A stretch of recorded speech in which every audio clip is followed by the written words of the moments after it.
Yo, peace. All right, and welcome back to Youu podcast. Again, I'm Xopher Harrison for the first people tuning in to this podcast. This is just a minimum digestible podcast related to mindset or mindfulness. So today we're going to be talking about fear, right? 5 techniques to help you overcome your fear. What are the 5 that I use? Not necessarily that everybody can use. This will work for some, probably won't work for most, but we're going to get into those details. Be right back.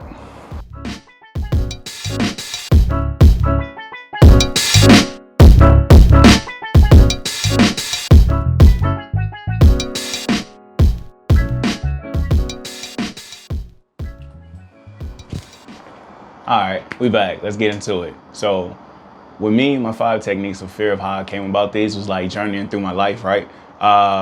There was things that I noticed when I was younger. So between the ages of probably, let's say 9 and 13, of course, you're in your adolescence. So there's a lot of things that program within you from the externals, right? Your external world, parental figures, friends, especially teachers, everything, your externals. So when I'm acknowledging these things while growing up still, based in the environment that I was placed in, I'm adjusting and moving to certain things. Like when I see this action, I do this. If I see this action, I do that. Sometimes while growing up, a lot of those things kept me from achieving the things that I wanted to do. So the practices and principles that I instilled in myself from acknowledging that between my adolescence, my teen, to my young adult, to where I am now, is just acknowledging, like, number one, let's just start with number one. Number one, acknowledging how it makes you feel. It's okay to feel fear, but it's not okay to let it control you, right?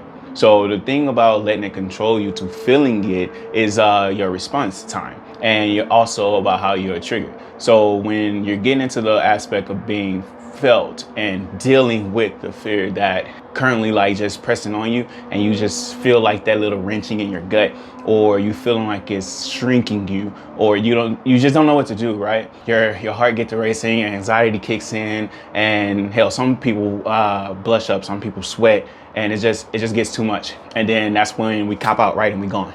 So you have to acknowledge how it makes you feel, and then get down into the trigger of why is it making you feel this way? What is it actually tied to? What part of your past is it tied to? Now, part 2, what does it make you do? Do you shout at others? Do you straight react and your reactions are just over the top? Do it shrink you in and you become a hermit? Does it keep you from advancing in your life? Does it keep you constantly ruining relationships because you're trying so hard to maintain the control and you're trying to control the outcome, to where it's like, no, fear, you won't do this. I'm going to make you do this. But then that gets back into when I said feeling it.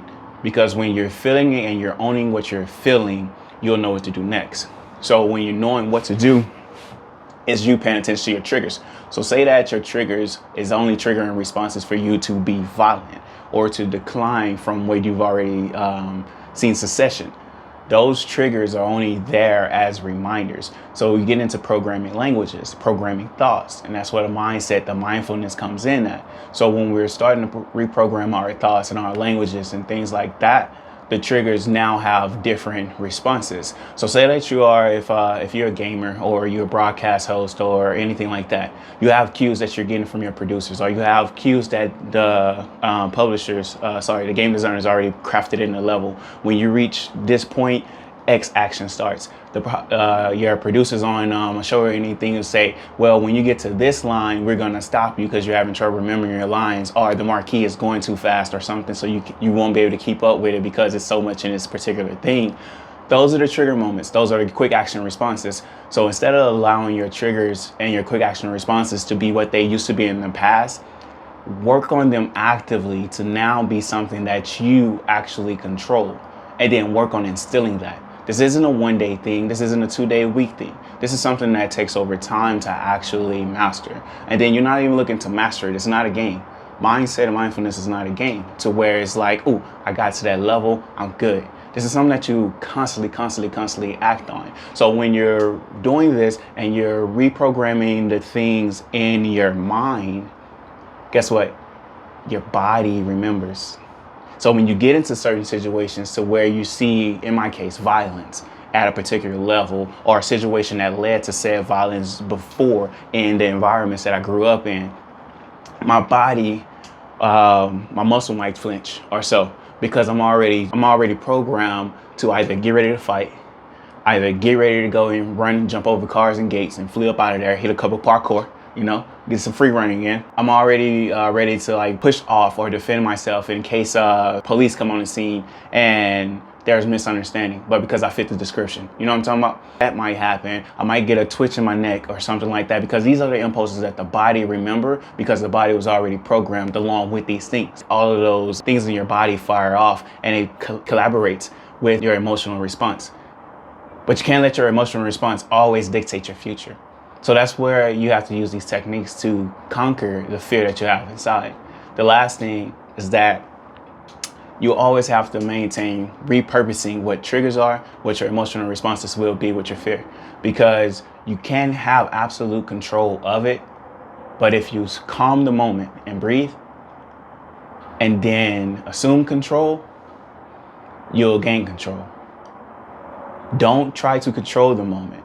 Assume control, accept what's going on, and actually mindfully break down the moment, and then choose a decision. This conversation can get deeper, and if you wanted more on this, drop down in the comments below. Remember, I'm gonna be me, you'll be you. Peace.